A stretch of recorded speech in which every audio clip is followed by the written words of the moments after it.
బంగాళాఖాతంపై మళ్లీ శత్రుదేశం కన్నుపడిందా? 5 దశాబ్దాల క్రితం మన నౌకాదళం కొట్టిన దెబ్బకు పాక్ మర్చిపోయిందా? 1971 యుద్ధం తర్వాత బంగాళాఖాతంలోకి అడుగు పెట్టే ధైర్యం చేయని దాయాది ఇప్పుడు సరికొత్త వ్యూహాలతో బుసలు కొడుతోందా? తూర్పు తీరాన్ని చుట్టుముట్టేందుకు డ్రాగన్ తో కలిసి ప్లాన్ చేస్తోందా? చైనా అండతో బంగాళాఖాతంలోకి పాక్ జలంతర్గములు వస్తున్నాయా? అసలు విశాఖపట్నం నావికా స్థావరాలే లక్ష్యంగా సాగుతున్న శత్రువు కుట్రలేంటి?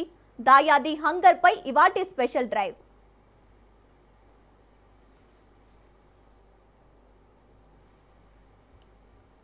బంగాళాఖాతంలో మళ్లీ అలజడి మొదలు కాబోతోంది. 1971 బంగ్లాదేశ్ విముక్తి యుద్ధంలో భారత నేవీ దెబ్బకు తోక ముడిచిన పాకిస్తాన్ మళ్లీ అంతర్జాతీయ జలాల్లోకి అడుగు పెట్టేందుకు కుట్ర చేస్తోంది. అరేబియా సముద్రానికే పరిమితమైన తన నౌకాదళ సామర్థ్యాన్ని బంగాళాఖాతానికి విస్తరించేందుకు తహతహలాడుతోంది. పాకిస్తాన్ నావికాదళ సీనియర్ అధికారి ఒమార్ ఫరూకీ చేసిన కామెంట్లు భారత రక్షణ వర్గాల్లో దుమారం రేపుతున్నాయి.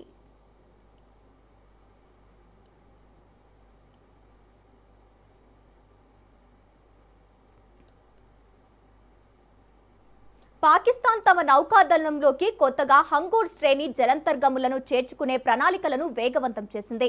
చైనా నుంచి 8 హంగూర్ శ్రేణి సబ్మెరైన్ల కొనుగోలుకు ఒప్పందం కుదుర్చుకుంది. ఇందులో ఒకటి ఇటీవలే బీజింగ్ నుంచి ఇస్లామాబాద్ చేతికి వచ్చింది.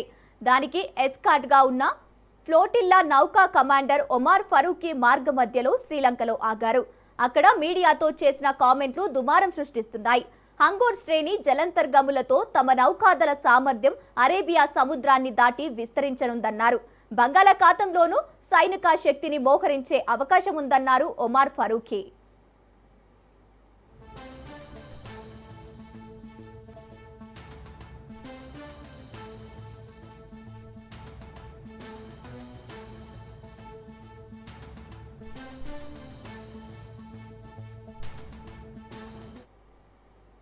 బంగాళాఖాతం ఏ దేశానికి ప్రాదేశిక సముద్రం కాదు.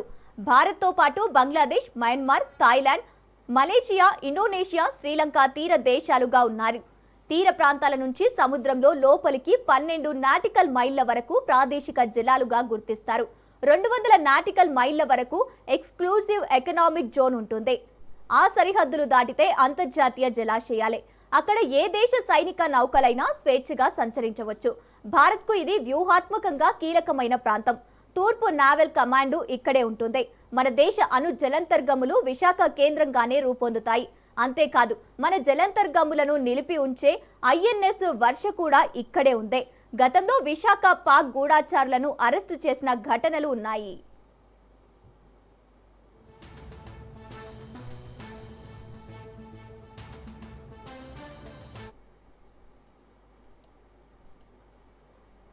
ఇటీవలే కాలంలో పాకిస్తాన్ బంగ్లాదేశ్ మైత్రి బలపడుతోంది.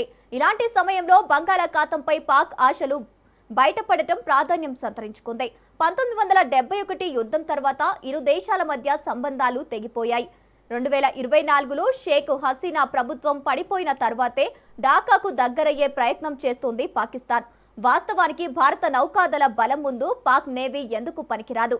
మన దగ్గర శక్తివంతమైన విమాన వాహక నౌక, అణు జలంతర్గములు ఉన్నాయి. అయితే ఇస్లామాబాద్ మాత్రం బీజింగ్ పైనే ఆధారపడుతోంది.